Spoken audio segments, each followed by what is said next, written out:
Yes, creatinine is high.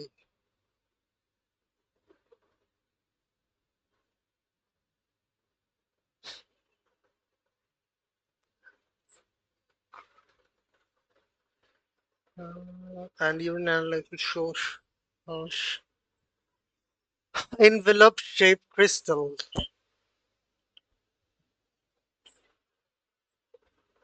Calcium oxalate. Ca- uh, or maybe I don't know. I don't know.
Okay.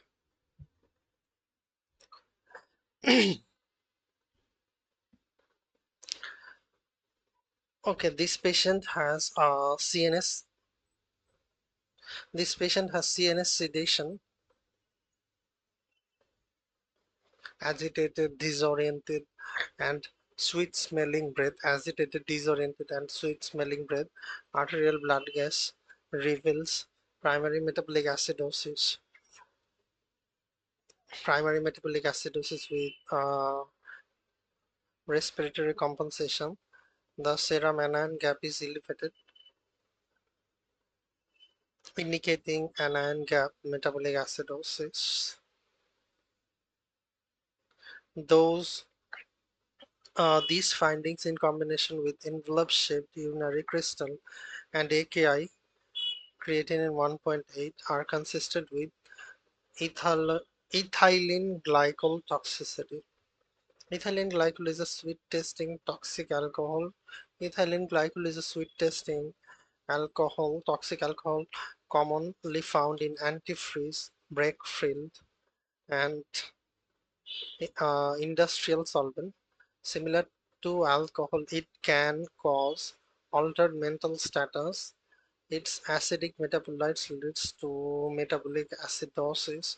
Ethylene glycol is metabolized to glycolate, which is directly cytotoxic to the renal tubule, Acute kidney injury, glycolate is further metabolized to oxalate, which contributes to oliguric renal failure by precipitating in the kidneys, forming calcium oxalate crystal,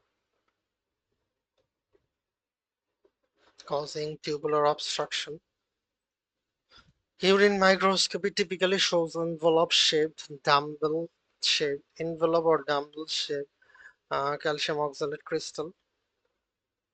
Other lab abnormalities common in ethylene glycol poisoning include an elevated osmolar gap. Calculated osmolarity is subtracted from measured serum osmolarity, and a gap more than 10 indicates the presence of an unmeasured solute.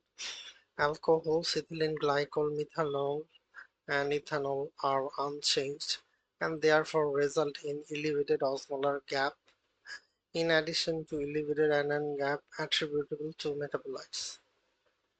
Okay,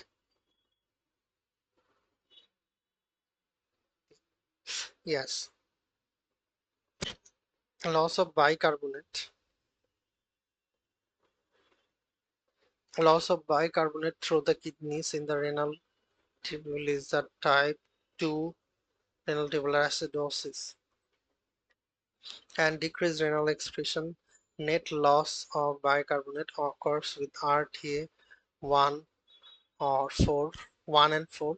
Loss of bicarbonate from the GIT occurs with diarrhea. All of these conditions can result in metabolic acidosis, but none of them will cause elevated non-anaerobic metabolic acidosis is expected. Okay.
You are on the right track.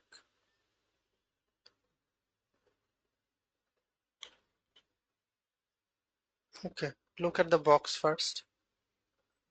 Mechanism of hypovolemic hyponatremia. If solute and water loss, look at the poor skin target in this patient. So solute and water loss, and sodium is also low. So decreased renal perfusion will increase RAS, activation of angiotensin 2. Angiotensin 2 will increase aldosterone and increase sodium reabsorption. and angiotensin 2 will increase ADH production and increase water reabsorption and decrease serum sodium.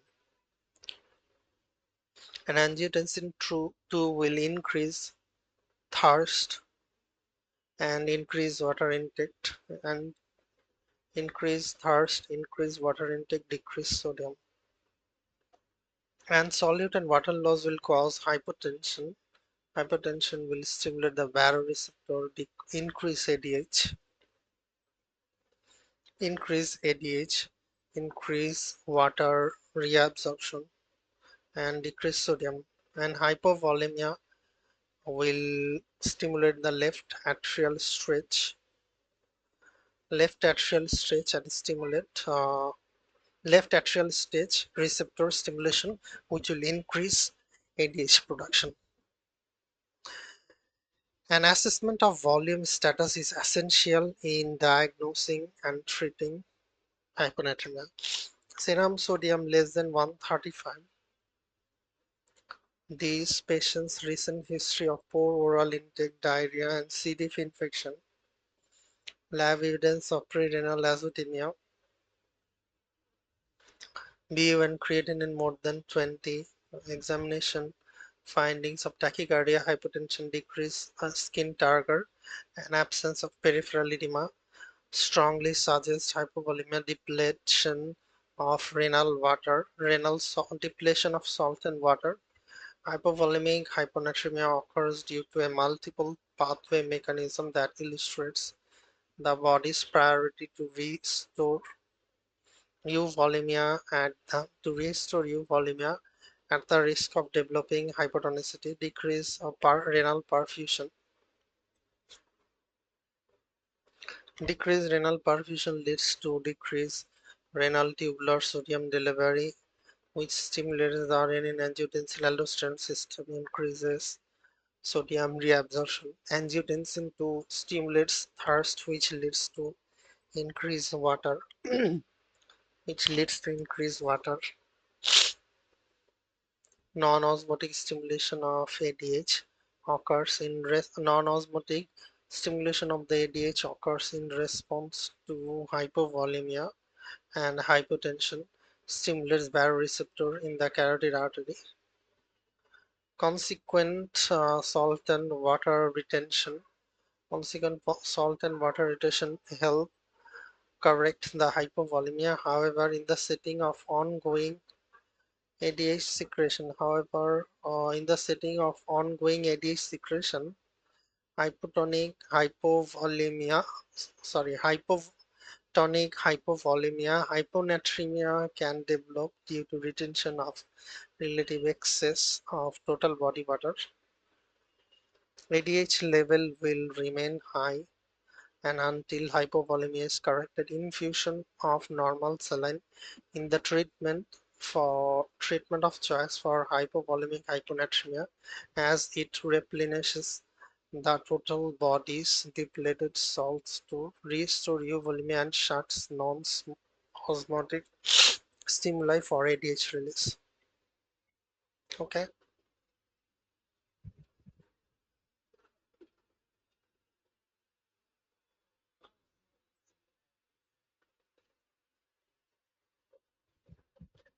like osmolarity, if there is osmolarity is high, like high osmolarity will release the will not gonna release the ADH.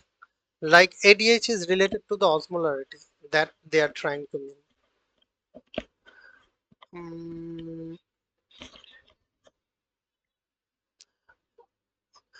ADH may be related to osmolarity if os that they are trying to mean.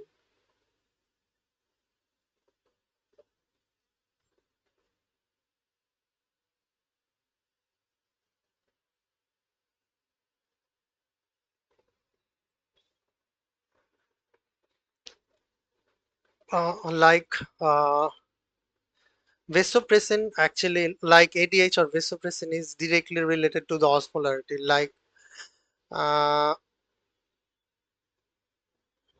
When blood osmolarity increases, when blood osmolarity increases, osmoreceptor in the hypothalamus detect this change, and in response to this change, the pituitary gland release the ADH. So increases when blood osmolarity increases. Like if it is if osmolarity is high, then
this patient with type 1 diabetes mellitus has this patient with type 1 diabetes mellitus has proteinuria and elevated creatinine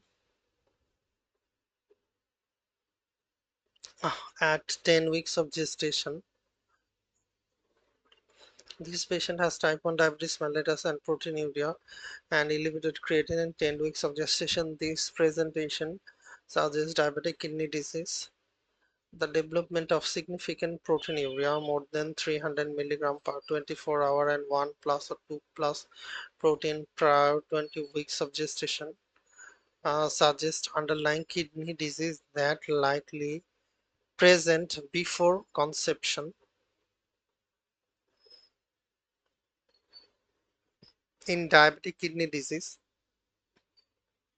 chronic hyperglycemia causes dilatation of the renal afferent arteriole and constriction of the efferent arteriole, resulting in glomerular hyperfiltration. Structural and functional changes in the glomerular basement membrane and podocyte lead to loss of albumin in the urine, microalbuminuria. During normal pregnancy, renal perfusion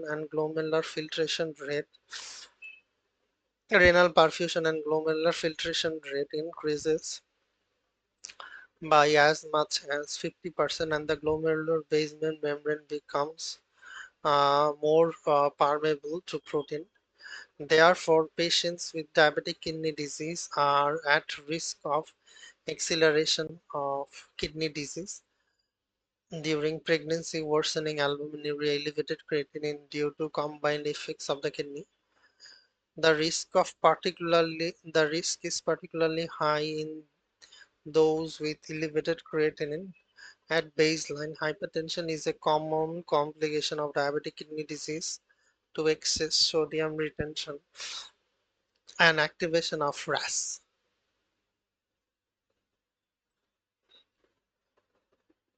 Normal pregnancy can cause stress proteinuria, but creatinine is expected to decline, not increase, usually less than zero point 0.4 to zero point 0.9 milligram per deciliter. In addition, blood pressure typically declines in the early pregnancy, but a presence of hypertension indicates underlying pathology. Renal artery stenosis due to fibromuscular dysplasia is a rare cause of hypertension in women of childbearing age, but typically does not result in acute kidney injury unless AC inhibitor unless AC inhibitor or diuretics are administered. Marked proteinuria is uncommon. Okay.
This patient likely has nephrotic syndrome 4 plus proteinuria, pitting edema, hypoalbuminemia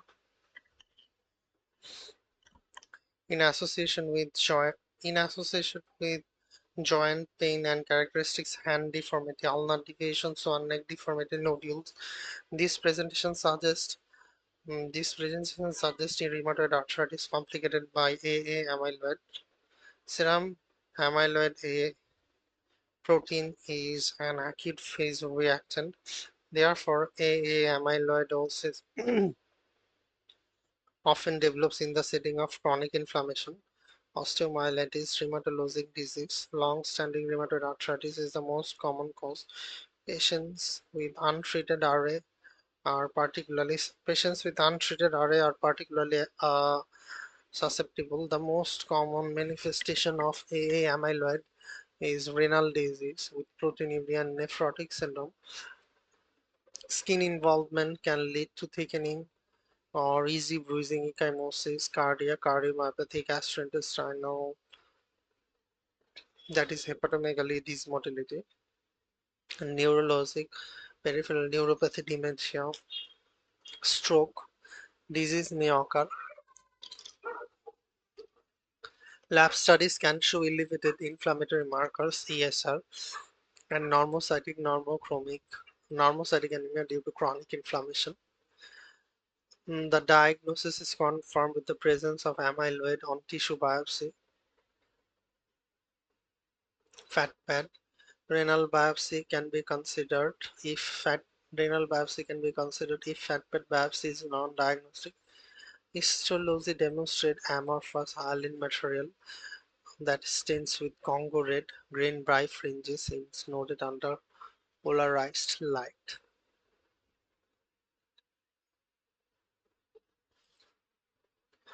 Yes.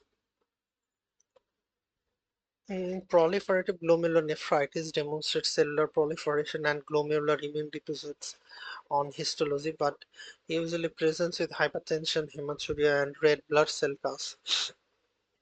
In addition to typically associated with SLE, in addition to typically associated with SLE, not RA, although SLE can cause arthalgia arthritis similar to those seen with RA, it is typically presence with it is typically presence in women of childbearing age and is associated with other findings thrombocytopenia, ulcer, malar rash.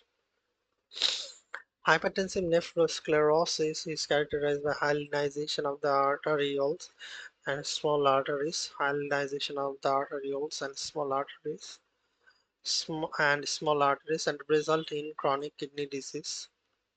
However, it is caused by long-standing uncontrolled hypertension, and these patients' blood pressure is normal. In addition, although proteinuria can occur with hypertensive nephrosclerosis, nephrotic range proteinuria is unexpected. Nephrotic range proteinuria is unexpected. Fatty cast on urine microscopy can be seen with nephrotic syndrome, and their absence does not exclude the diagnosis. Hyperuricemia can result from urate deposition. Hyperuricemia can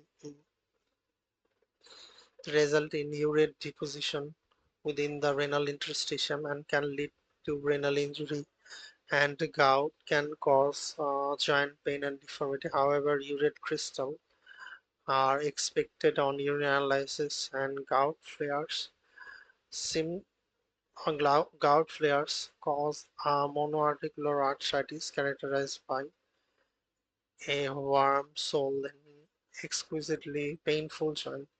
These patients' ulnar deviations, one neck deformity, nodules are more consistent with RA.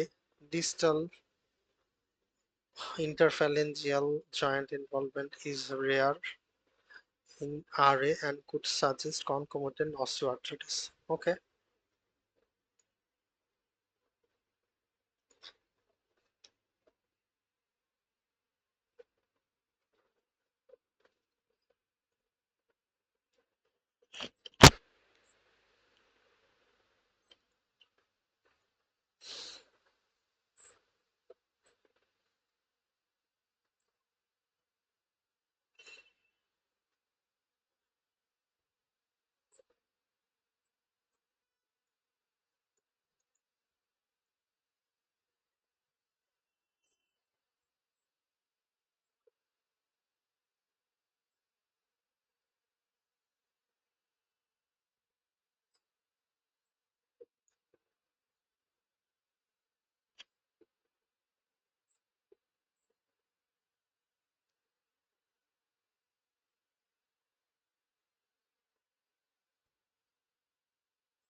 Wait, think. Mm, he has lots of things like potassium is high, hyperkalemia, creatinine high, LDH high, uric acid high, and everything is high. So looks like, and some sort of um, smear show immature myeloid cells. So some sort of malignancy is present. So he is on chemotherapy. So looks like tumor is breaking down.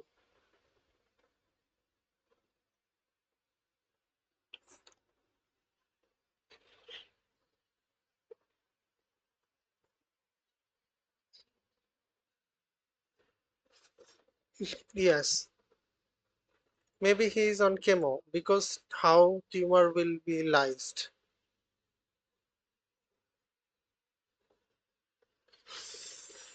He has like peripheral blood reveals there is immature myeloid cell, like he may have myeloid leukemia, AML,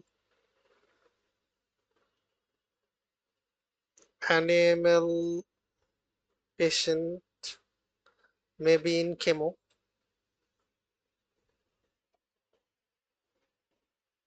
So in tumor lysis syndrome, when tumor is lysed, release of purine, potassium, and phosphate. So hyperphosphatemia, hyperuricemia, and hyperkalemia. Hyperkalemia causes cardiac arrhythmia. Hyperphosphatemia causes increased urinary phosphate, calcium phosphate stone. Hyperuricemia, increased urinary uric acid, uric acid stone. Hyperuricemia, increased urinary uric acid stone. And hyperphosphatemia, increased urinary phosphate, calcium phosphate stone. Both causes acute kidney injury. And calcium causes hypocalcemia. Okay. The boys hematologic findings of anemia, fatigue, pallor, thrombocytopenia, ecchymosis, and leukocytes on immature myeloid forms suggest acute myeloid leukemia, concurrent hyperkalemia, hyperuricemia, elevated LDH, and AKI with resultant acidosis raises suspicion of spontaneous tumor lysis syndrome. Although most cases of tumor lysis syndrome occur following initiation of cytotoxic some hematologic malignancies AML with high tumor burden or rapid replication rates cause tumor lysis syndrome in the absence of chemotherapy due to massive spontaneous tumor cell lysis. Tumor lysis syndrome is marked by the release of intracellular tumor contents into the bloodstream, hyperuricemia, leading to purine nucleic acid from lysed tumor cell are metabolized by xanthine oxidase to uric acid. Because uric acid is poorly soluble in urine, patients often develop obstructing uric acid stone in the renal tubule, which causes AKI. And hyperphosphatemia, tumor cell frequently contain more than 3 times of more intracellular phosphate than healthy cell. Phosphate binds calcium in the renal tubule and forms obstructive calcium phosphate stone. These can also cause AKI, leads to systemic hypocalcemia and hyperkalemia. Intracellular potassium is released into the circulation, causing cardiac arrhythmia. Other manifestation of tumor lysis syndrome.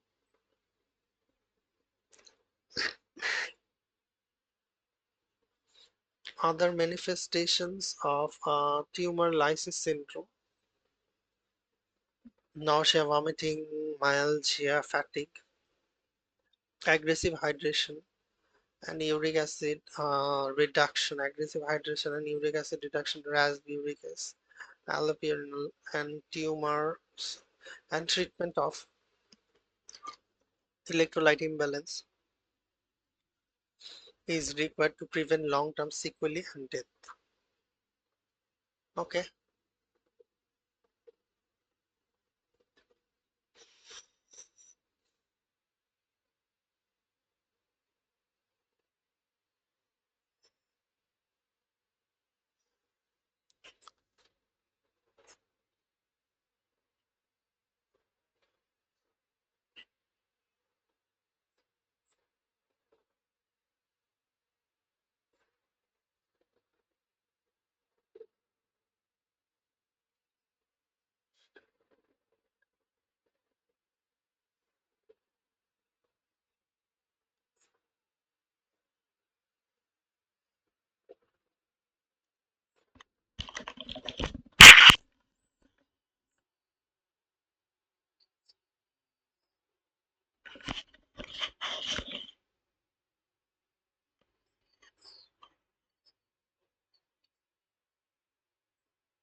Okay.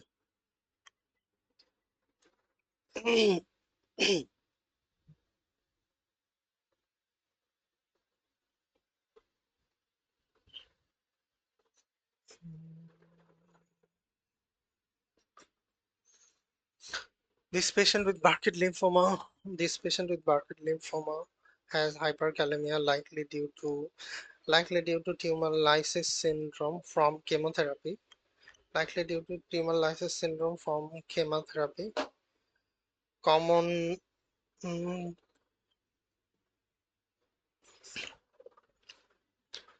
common indications for emergency treatment of hyperkalemia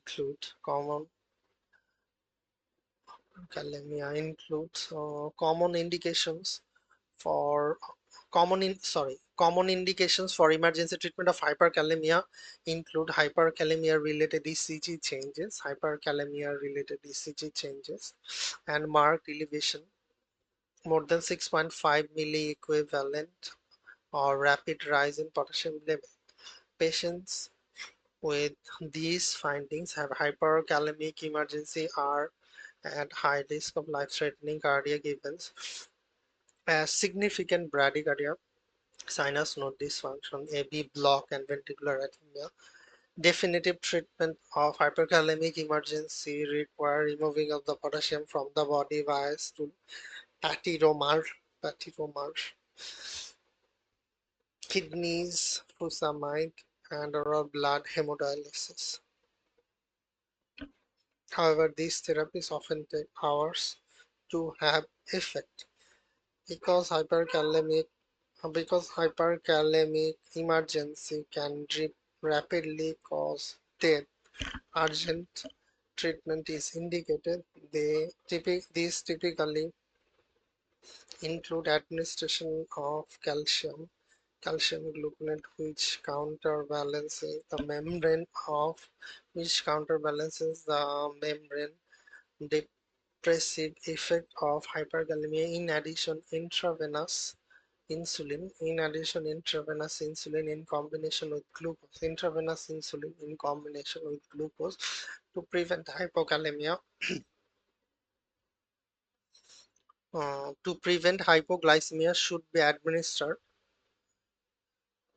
because it moves potassium into the cell and increase the activity of sodium potassium ATPase in the skeletal activity. Okay.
Okay.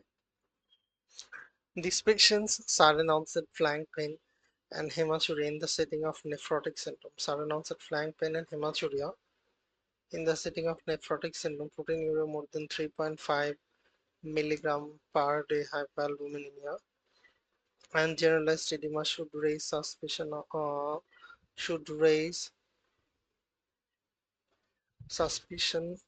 renal vein thrombosis. The risk of renal vein thrombosis and other thromboembolic event, deep vein thrombosis, pulmonary embolism, is increased in nephrotic syndrome due to hypercoagulability caused by urinary loss of anticoagulant protein. Cause of urinary loss of anticoagulant protein antithrombin 3, the renal veins predisposition to thrombosis may be due to hemoconcentration, higher viscosity of the post-glomerular circulation that results from glomerular fluid loss. Although renal vein thrombosis is more common and asymptomatic, acute renal vein thrombosis typically causes finding of renovascular congestion, flank pain, increased glomerular pressure, hematuria, and/or renal infarction, elevated LDH. Acute kidney injury may result from when renal vein thrombosis is bilateral. Patients with nephrotic syndrome require a high index suspicion for renal vein thrombosis. Given that its typical presenting symptoms, flank pain, hematuria, overlap with more common disorder, nephrolithiasis, renal vein thrombosis, and/or that of other thromboembolic event is increased by all causes of nephrotic syndrome by appears highest with membranous nephropathy. Typically is confirmed by CT or MR angiography. Although invasive renal venography is sometimes needed, All patients should be treated with anticoagulation. Patients with AKI benefit from urgent clot removal, thrombolysis, and thrombectomy. Okay, yes. Renal vein thrombosis, hypercoagulability, nephrotic syndrome, malignancy, and others. Nephrotic syndrome, particularly membranous nephropathy, malignancy, particularly renal cell, and other inherited thrombophilia and OCP trauma eh, or external compression, acute renal infarction, symptoms, flank pain, hematuria, increased LDH, increased kidney size on imaging, chronic renal symptoms typically absent may cause pulmonary embolus, diagnosis CT or MR angiography, and renal venography. Treatment anticoagulation, local thrombolysis, or thrombectomy if AKI present.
Pancreatic, it is, it is post-operative pancreatic leak.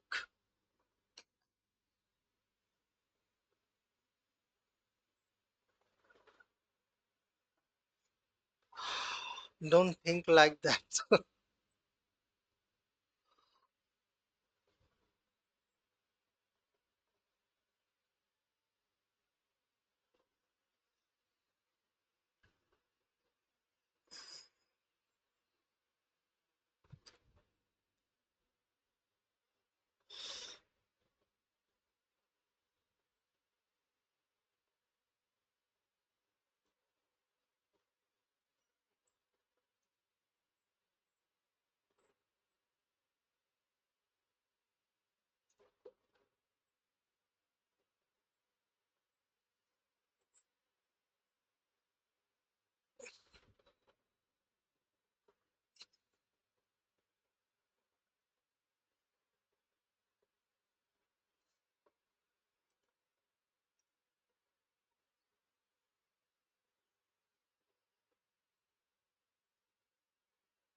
Yes.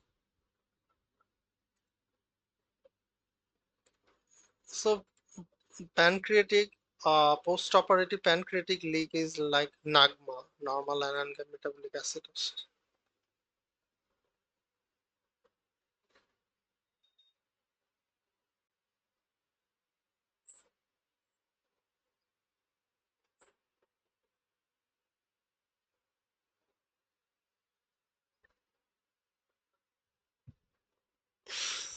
Okay. So a post-operative pancreatic leak often resolves with conservative management. Surgical drains prevent exertion. Surgical drains prevent pancreatic excretion from accumulating in the abdomen, causing peritonitis. However, high drain output of pancreatic fluid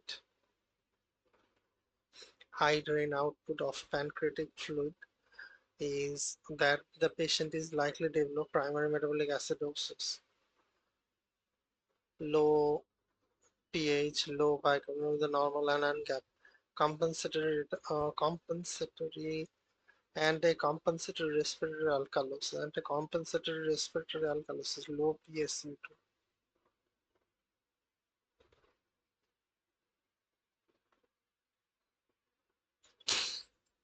Non-anion gap metabolic Non-anion gap metabolic acidosis means loss of bicarbonate, exocrine pancreatic fluid, and high in bicarbonate.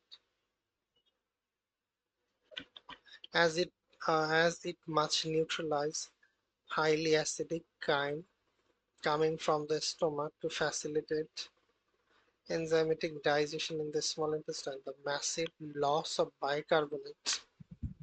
Via massive loss of bicarbonate via pancreatic fluid drainage reduces serum bicarbonate, decreasing blood pH. Other conditions include large volume loss from small intestine, high ileostomy output, enterocutaneous fistula, and also cause nagma. Because bicarbonate and chloride are predominant ions in the body, the loss of bicarbonate increases serum chloride to maintain electronegative balance. Due to this relationship, nagma is transferred to as hyperchloronic acidosis. Okay.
If exertional muscle injury, CK would be higher, isn't it?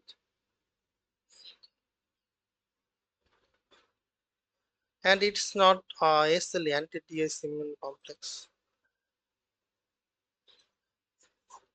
Is it due to trauma? There is hematuria 3 plus RBC. Trauma.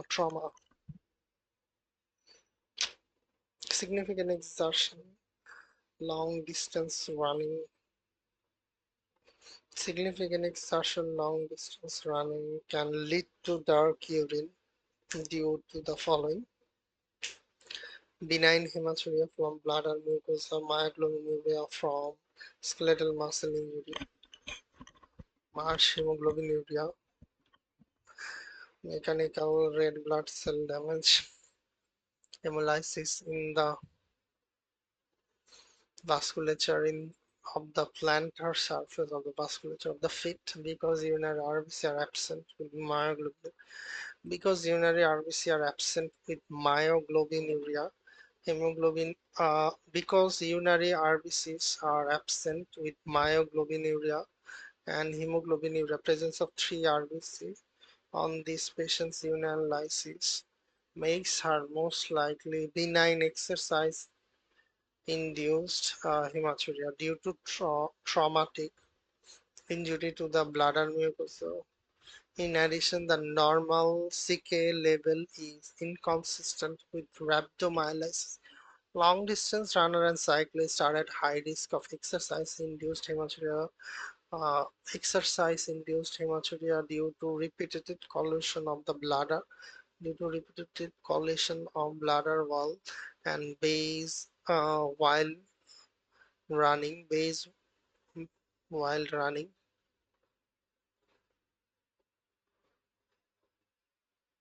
or the bladder and the perineum during a bike ride.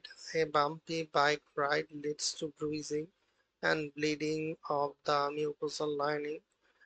Further testing is typically required for the diagnosis in the presence of classic history and no other finding concerning for renal disease. Hypertension, proteinuria, increased creatinine. Symptoms are generally self-limited with resolution of the hematuria expected within a week and discontinuing the trigger exercise. Okay.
This patient has urgency urinary incontinence. The sudden need to void followed by immediate loss of urine of the detrusor overactivity. Risk factor include age more than 40, prior pelvic surgery, age more than 40, prior pelvic surgery, mid-urethral sling. Urgency symptoms occur throughout the day and night, unrelated to increase in intra-abdominal pressure. All patients with urinary incontinence stress urgency next require initial evaluation for retention. Initial evaluation of urinary retention and infection urinalysis, both tests are normal for this patient. First line treatment for any type of urinary incontinence include bladder training and pelvic floor muscle exercises. For urgency incontinence, bladder training involves resisting the urge to void for postoperatively longer time travels to increase bladder capacity. Patient whose condition Patient whose condition does not respond to first-line treatment, such as this patient, may be prescribed pharmacological therapy. The detrusor muscle is mediated by the parasympathetic nervous system. Therefore, uh, uh, antimuscarinic medication oxybutynin, which reduce the acetylcholine activity, helps the increase bladder capacity and decrease detrusor contraction, thereby decreasing the sense of urgency. Patients unable to tolerate antimuscarinic activity due to its adverse effect, dry mouth, constipation, blurry vision, may benefit from beta-adrenergic agonist mirabegron. Okay, yes. Stress incontinence is leaking with Valsalva maneuver, with coughing, sneezing, and laughing. There may be lifestyle modification, pelvic floor or exercise pressure, pelvic floor surgery. Stress incontinence, or urge, sudden, overwhelming, or frequent need to void. Lifestyle modification, bladder training, antimuscarinic drug, and mixed is features of stress and urge incontinence, variable treatment depending on predominant symptoms. Overflow is constant involuntary dribbling and incomplete emptying. Identification and correction of underlying cause. Cholinergic agonist for overflow and intermittent self-catheterization. Okay. Okay. Can you give me a break for?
Think about Crohn's disease.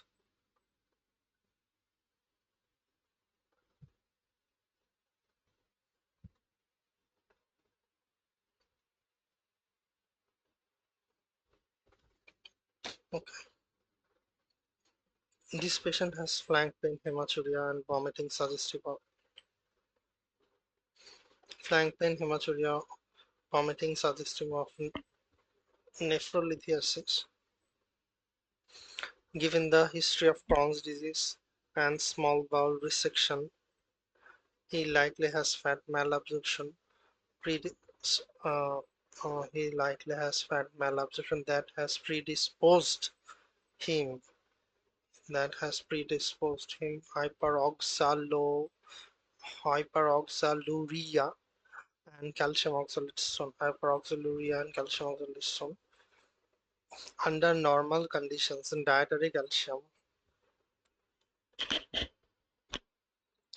under normal condition, dietary calcium binds to dietary oxalate. Dietary calcium binds to under normal condition. Dietary calcium binds to dietary oxalate in the intestine, forming insoluble calcium oxalate salt and eliminated by the feces. In malabsorption syndrome that develop with small bowel disease like Crohn's and small bowel disease like Crohn's and small bowel diversion like gastric bypass and excess fatty acid, which are normally reabsorbed in the ileum, remain in the intestinal lumen. these fatty acids these fatty acids form complexes with the calcium and decrease the amount of calcium available for binding oxalate. As a result, enteric oxalate absorption is increased. Oxalate is subsequently filtered in the urine, where an increased level hyperoxaluria promotes the formation of calcium oxalate stone.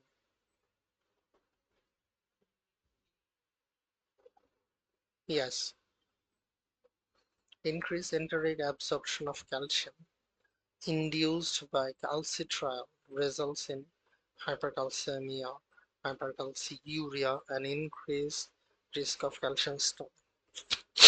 Conditions that increase calcitriol level include hyperthyroidism. Conditions that increase calcitriol levels include hyperparathyroidism via increased renal hydroxylation of calcidiol and granulomatous disease like sarcoidosis via extrarenal production of calcitriol by macrophages. There is nothing in these patients' clinical history to suggest their suggest either disorder. His history of Crohn's disease makes hyperoxaluria the more likely cause of nephrolithiasis. S and D. Okay. Increased urinary increased urinary citrate excretion would be protective against nephrolithiasis. Citrate inhibits the formation of calcium stone by binding with urinary calcium and creating complex that is soluble in urine.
Nothing. No, no. Just see the stem again. No, no. Like 3 weeks ago, he has an infection. This is the high yield point. He has infection 3 weeks ago. Then, then there is nephritic syndrome. Look at the pressure, hypertension. BP is 170 over 100. So it is hypertension.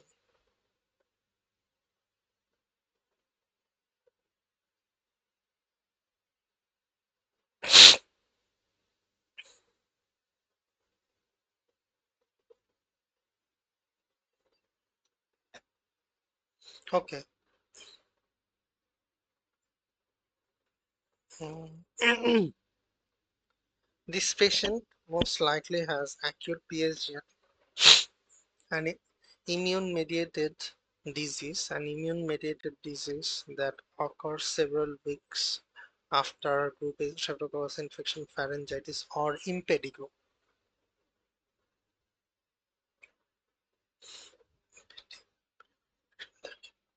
The post-infectious formation of nephritogenic the post-infection the post-infectious formation of nephritogenic specific streptococcal antigen, an antibody complex, causes the development of acute post-streptococcal glomerulonephritis as follows. Immune complexes are deposited between the glomerular basement membrane and the mesangium, that is subepithelial, causing complement activation and accumulation of complement component C3 within the deposits. This results in low C3 and CH50 level but relatively normal C4. Complement activation causes leukocytic infiltration and inflammation result in a thickened GBM, glomerular basement membrane decrease GFR, thickened GBM, decreased GFR, elevated serum creatinine, and subsequent fluid retention, edema, and hypertension. Inflammatory damage to the glomerular podocyte. Inflammatory damage to the glomerular podocyte causes increased glomerular proliferation and permeability, resulting in proteinuria, hematuria, and red blood cell nephritic syndrome. Trauma treatment is supportive blood pressure management. Most pediatric infants fully recover in several weeks. Okay, yes. Renal interstitial inflammation occurs in acute interstitial nephritis, which can be triggered by antibiotics. Cephalexin, however, typically have fever, rash, eosinophilia, white blood cell cast on urinary analysis. In addition, AIN typically appears concurrently with the offending drug resolves resolves with its removal. These patients stopped cephalexin 2 weeks ago. This patient stopped cephalexin 2 weeks ago. Choice BC. Yes. Okay. Okay. Renal tubular obstruction occur. In renal tubular obstruction can occur with acute tubular necrosis due to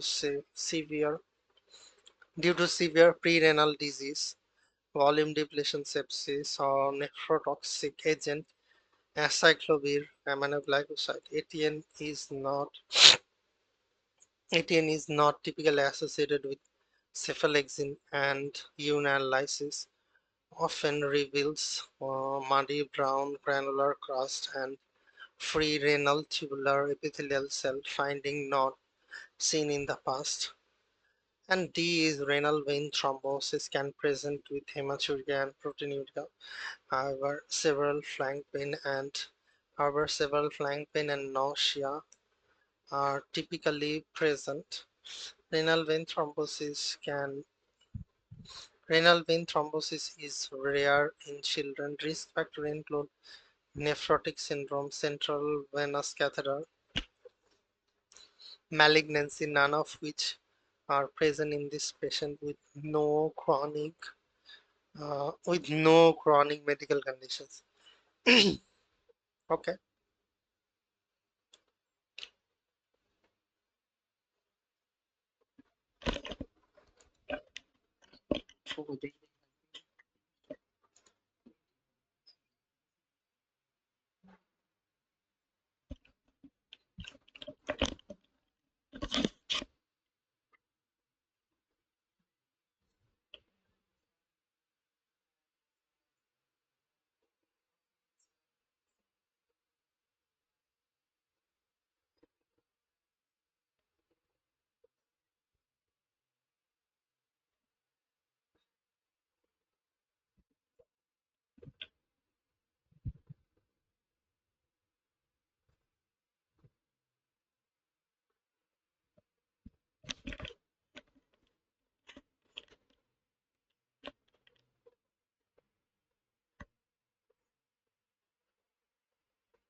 Okay. Hello. Can you hear me? Yes.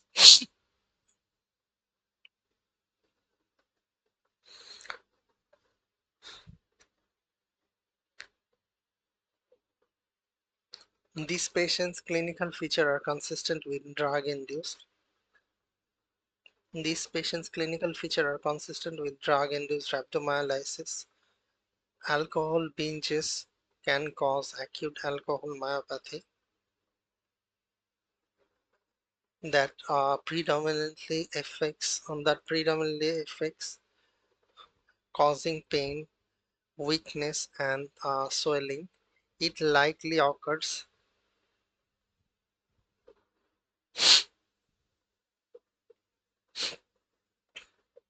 It likely occurs. It likely occurs via direct toxicity. It likely occurs via direct toxicity of ethanol and its metabolites, leading to uh, disruption of myocyte membrane. Disruption of myocyte membrane.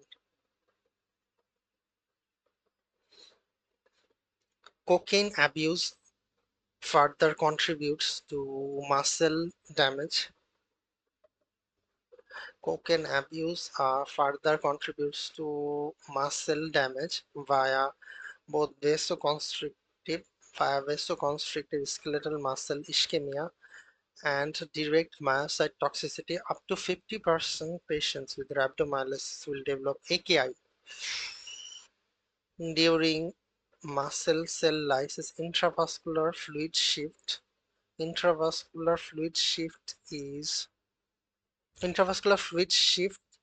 into the damaged muscle tissue, and heme containing myoglobin is released into the bloodstream. The intravascular blood volume depletion causes pre, uh, initial prerenal insult, which is followed by subsequent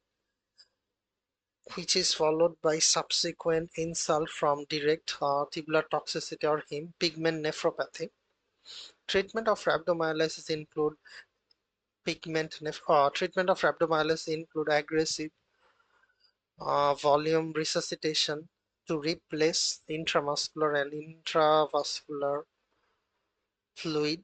Affected muscle groups must be monitored closely because the initial tissue damage and subsequent volume placement create a risk of acute compartmental syndrome. Acute compartmental syndrome.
in diagnosis.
Okay,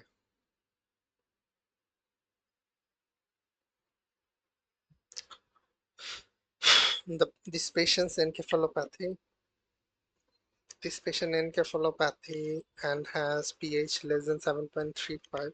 Indicative acidemia. The low bicarbonate indicates acid-base disorder. Primary acid-base disorder is metabolic acidosis. A low PaCO2. A low PaCO2 29 is consistent. A low PaCO2 is consistent with respiratory compensation.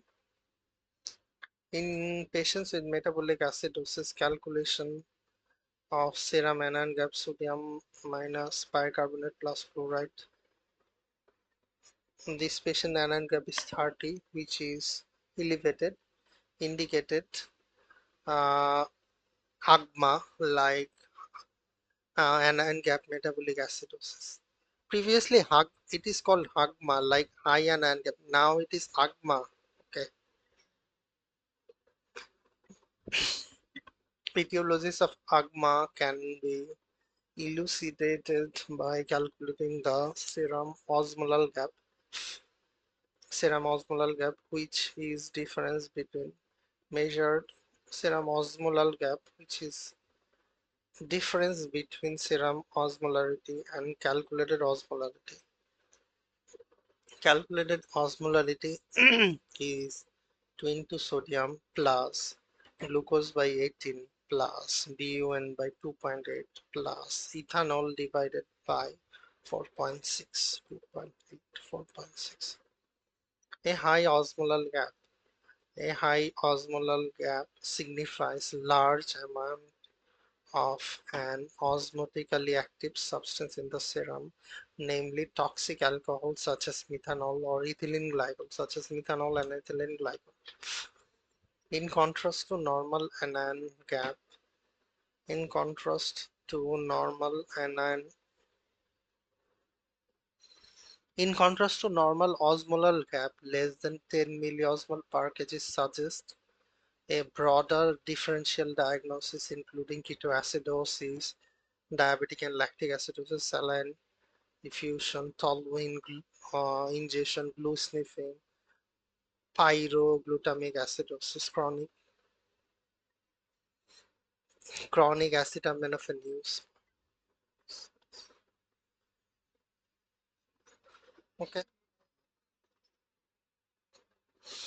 okay. Toxic alcohol, ethanol. Ethanol is like ethanol substance typically ingested is beer, wine, liquor. Major metabolites is acetaldehyde, minor toxicity. Ethanol has everyone has increased osmolar gap. Ethanol has high anion gap with ketosis and other features. Other clinical feature is confusion. Methanol is windshield washer fluid. Windshield washer fluid. Homemade liquor. Oh, what is homemade liquor? Okay, Some people make their beer and stuff. okay. Formic acid, major toxicity or increased osmolar gap, increased anion gap, confusion and vision deficit. Ethylene glycol is antifreeze.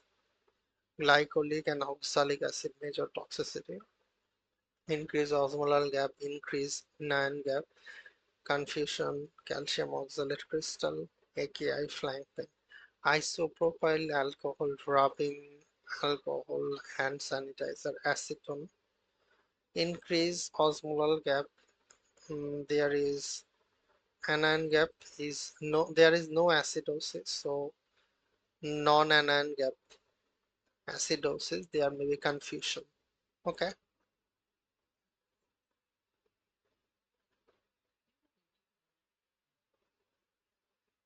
which one?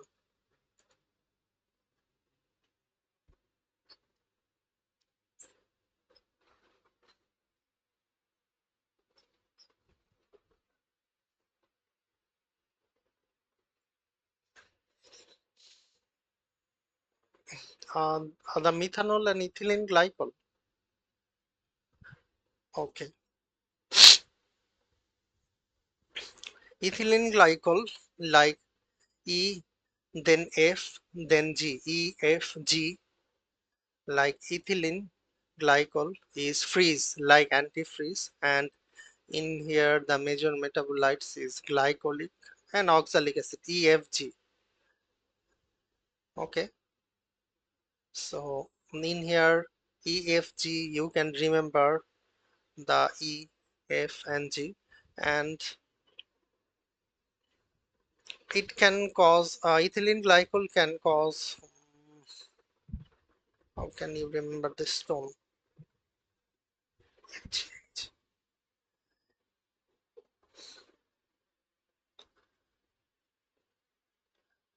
And methanol is formic acid and vision.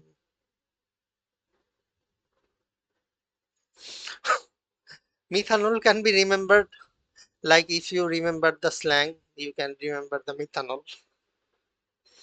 You got my point, what I'm trying to say. M and F.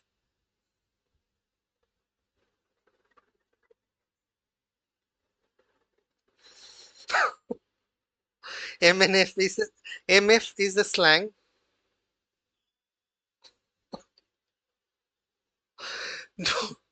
M and F. So you need to remember the major metabolites, isn't it? So I am thinking in that MF. You will remember rest of your life.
Both of us done the same mistake.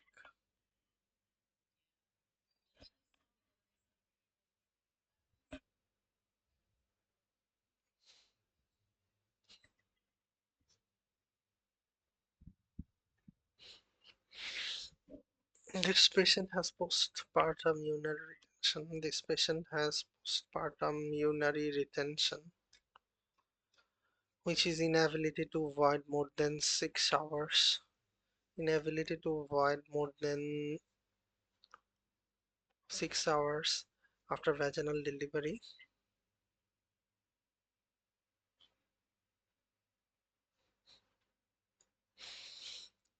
After vaginal delivery, and more than 6 hours after catheter removal following cesarean delivery.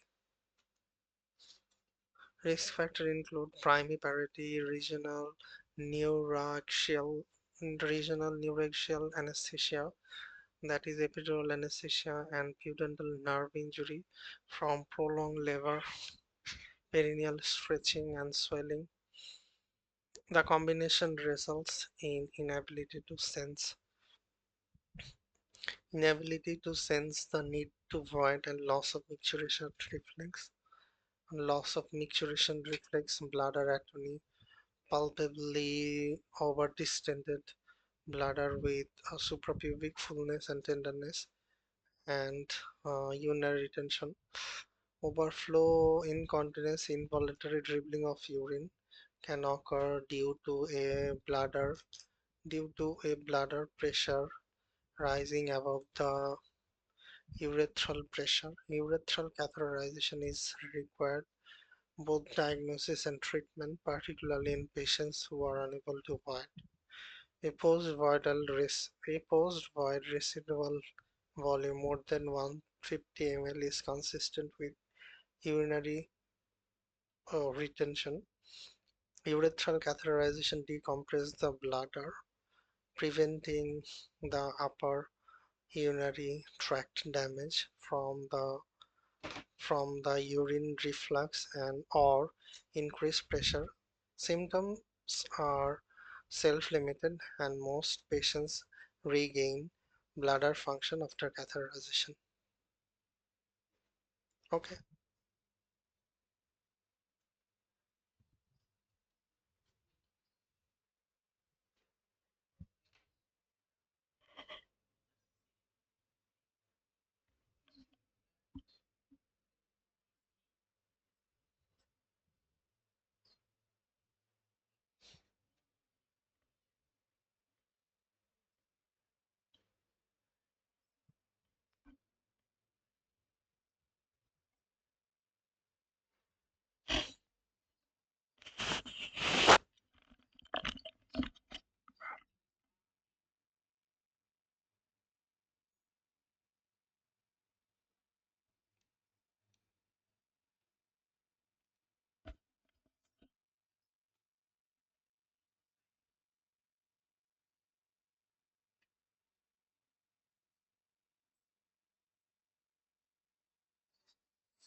And this is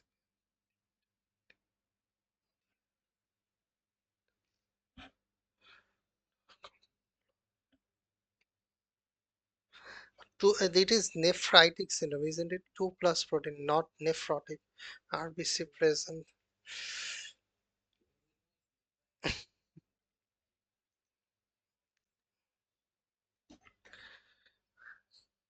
And no respiratory tract infection. Cryoglobin may happen.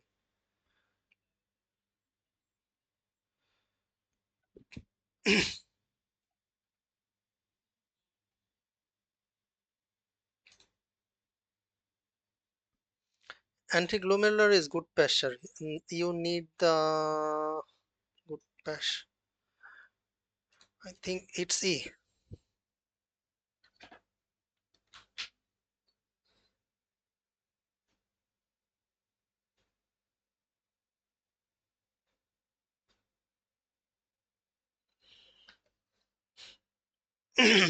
Glomerular hematuria.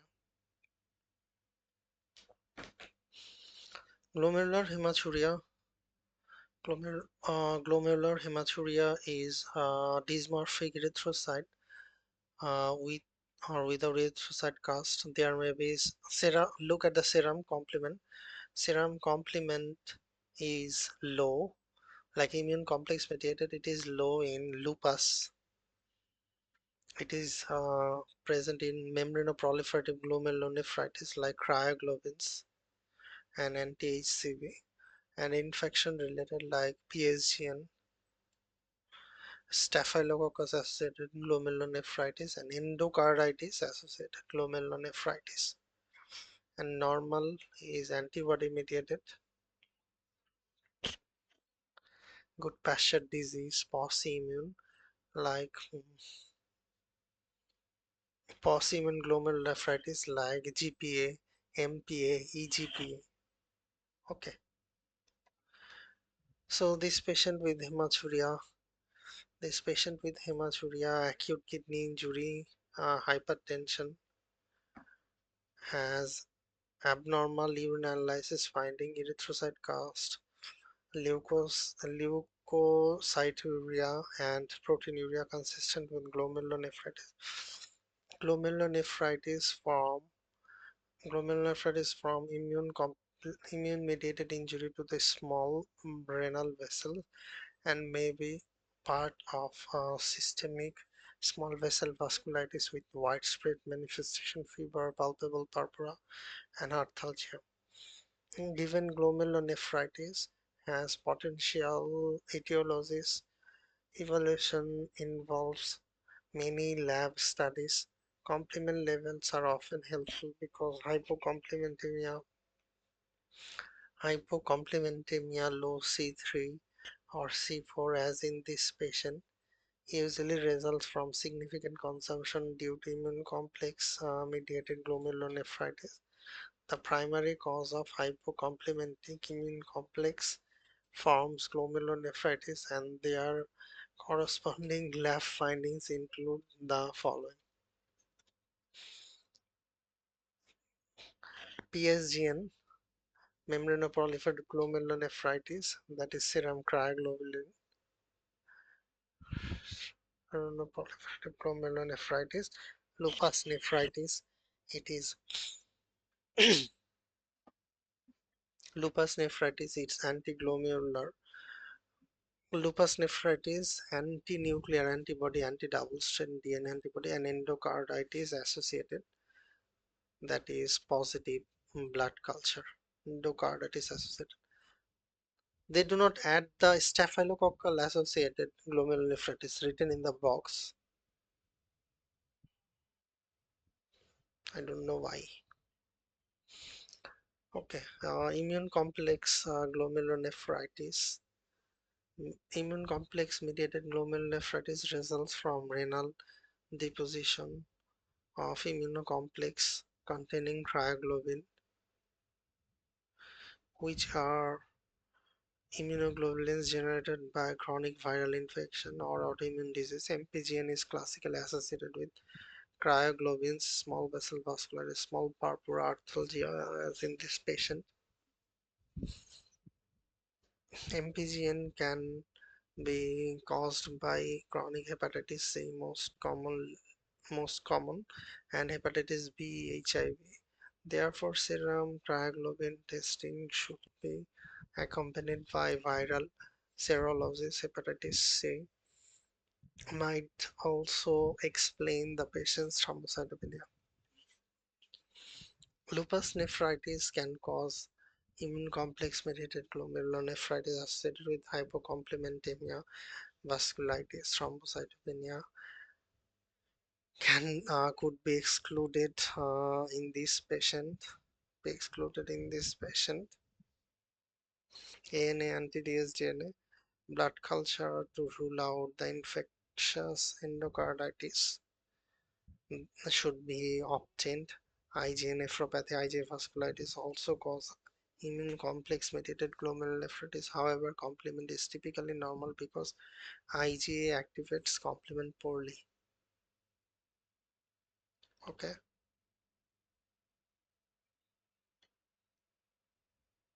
Yes.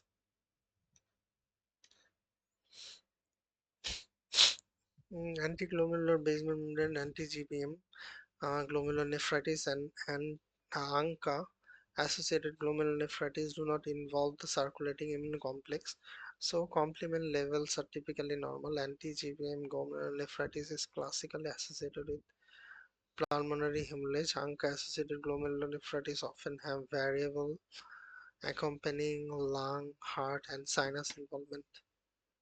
Okay.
This patient most likely has secondary hypertension due to fibromuscular dysplasia. Fibromuscular dysplasia is a systemic non-inflammatory disease that typically affects the renal and internal carotid artery. That typically affects the renal and internal carotid artery, leads to arterial stenosis, aneurysm, or dissection. Less commonly, the vertebral, iliac, and mesenteric artery can be affected. In adults, approximately 90% of fibromuscular dysplasia causes cases occur in women. Recurrent headache caused by carotid artery stenosis, and aneurysm is most common. Presenting symptom palpable tinnitus, neck pain, flank pain is common, and the symptoms of TIA, focal weakness, vision change. Hypertension results from the renal artery stenosis leading to secondary hyperaldosteronism. An abnormal bruit may be present.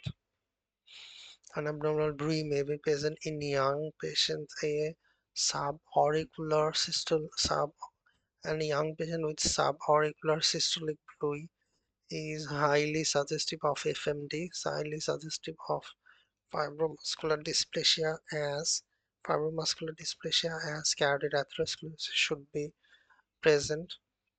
Even in older patients, such as Brui, suggests fibromuscular dysplasia as a subauricular lesion indicates involvement of internal carotid artery, which in contrast with the carotid bulb and is not commonly affected by atherosclerosis.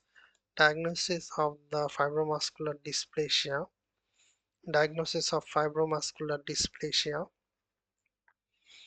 typically made by vascular imaging duplex ultrasonography, CT, or MR angiography. For patients with hypertension, treatment involves antihypertensive medication, ACE inhibitor, mm, and definitive management of RAS with either percutaneous transmural angioplasty or surgery.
Okay, this young woman has dizziness due to orthostatic hypertension. Young woman has dizziness due to orthostatic hypertension. In addition, she has abnormal serum or and urine electrolyte.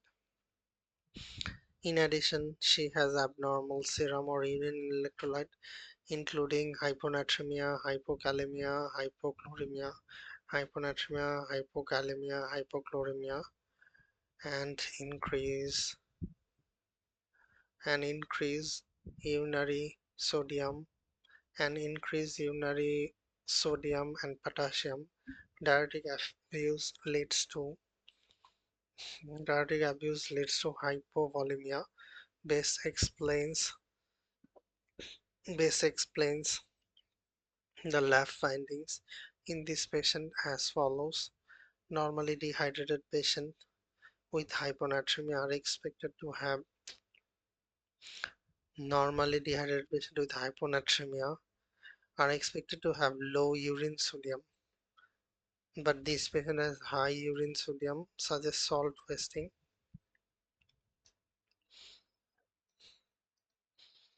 diuretic use, cerebral salt wasting, adrenal insufficiency. Normally patients with hypokalemia respond by reducing urine excretion, reducing urine excretion except in this case renal potassium wasting, diuretic use, hyperaldosteronism, and renal tubular acidosis. And hypochloremia is hypochloremia is likely a result Hypochloremia is likely a result of diuresis and contraction alkalosis, and urine chloride may vary. So surreptitious diuretic use is sometimes employed as a means to low weight patients may gain access to these medication from family member who have been appropriately prescribed these medication. Okay. Can you read the Yes. Low caloric intake cause weight loss secondary to salt wasting of muscle mass and fat, and could also lead to electrolyte abnormalities. However, elevated urine sodium and potassium are not expected. Elevated urine and elevated urine sodium and potassium.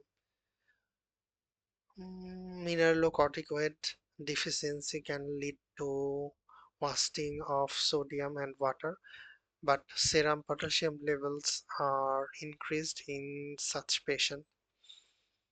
And self-induced vomiting may lead to hypovolemia, hypokalemia, hyponatremia. However, urinary loss will be low as the kidneys try to conserve water, maximally resorbing sodium and water. Okay.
Okay, this is mixed primary acid base disorder. A, mix, a mixed acid base disorder involves two or more than two primary disturbance and by may be suggested by either a very abnormal pH less than 7.2, more than 7.6, less than 7.2, more than 7.6, or near normal pH signifies significant abnormality in the bicarbonate and PCO. Acid base status is being evaluated in a stepwise fashion. First, evaluate the pH. Normal is 7.4. These patients' pH is 7.08, indicates acidemia. Then identify the primary source. Analyze the metabolic component of acid-base balance, serum bicarbonate, and the respiratory component PaCO to normal PaCO to 40. The parameter shifted in the direction that explains the change in the pH represents the primary disturbance. That the parameter shifted that direction that explain the change in pH represents primary disturbance. These patients' serum bicarbonate is significantly low, shifted toward acidity, indicates indicates metabolic acidosis. Okay, now determine the compensation. Primary metabolic disturbance are quickly compensated via alveolar ventilation and carbon dioxide removal. The expected compensation of metabolic acidosis is respiratory alkalosis with PaCO2 is approximately 26 by using Winter formula. By using Winter formula. Mm, Winter formula is 1.5 into bicarbonate plus 8 plus minus 2. If we calculate with this Winter formula, we will find that PaCO2 would be near about 26. However, this patient's PaCO2 is 42, much higher than expected. So inappropriate compensation, indicating there is respiratory uh, acidosis, a second primary disturbance. These these clinic these clinic present this the clinical presentation should be examined to ensure that all primary disturbance are explained. The this patient has sepsis due to lower extremity cellulitis, fever, hemodynamic instability, which explains primary metabolic acidosis due to lactic acidosis. The marked metabolic acidosis caused by severe sepsis creates high ventilatory demand that a patient may be unable to meet. The patient's rapid shallow breathing suggests respiratory muscle fatigue, hypoventilation, and constitutes respiratory failure and accounts primary respiratory acidosis. In addition to antibiotic and IV fluid for sepsis, such patients often require intubation and mechanical ventilation. Okay.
With infarction, yes. Apart from picture, I don't have any clue.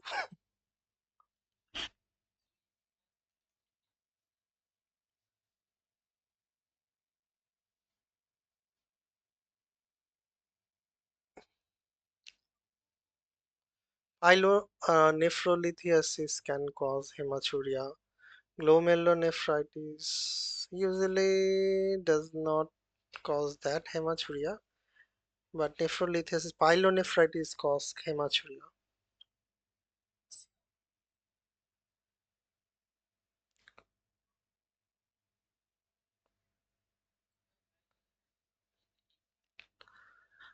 No,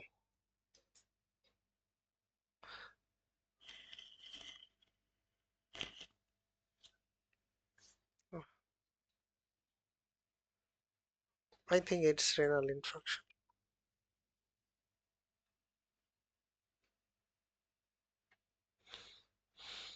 This patient has V-shaped. This patient has with right flank pain, hematuria, proteinuria, and a V-shaped renal parenchymal defect noted on CT scan has renal infarction, variety of etiology, atrial fibrillation, renal artery trauma, hypercoagulability.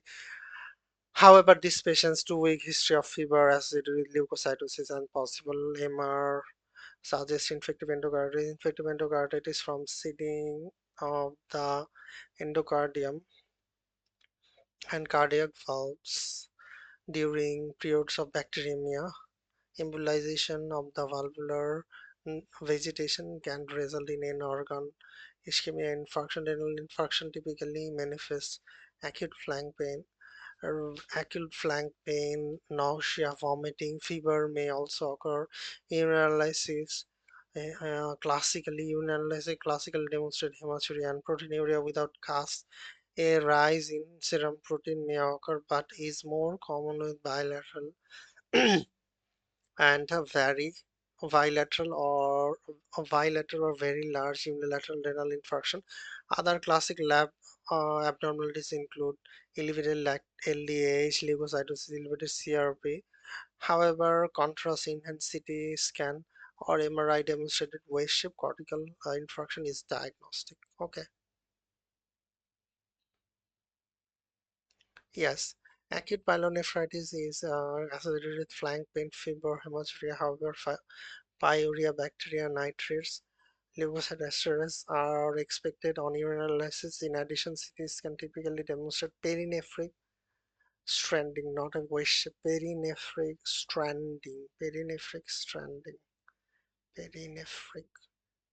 B and C. Glomerulonephritis can cause hematuria. Nephrolithiasis can cause flank pain and hematuria, but CTs can demonstrate a stone within the urinary tract, possibly associated with hydronephrosis. Furthermore, in the absence of infection, fever, leukocytosis are unexpected. Okay, let's take a break. Okay.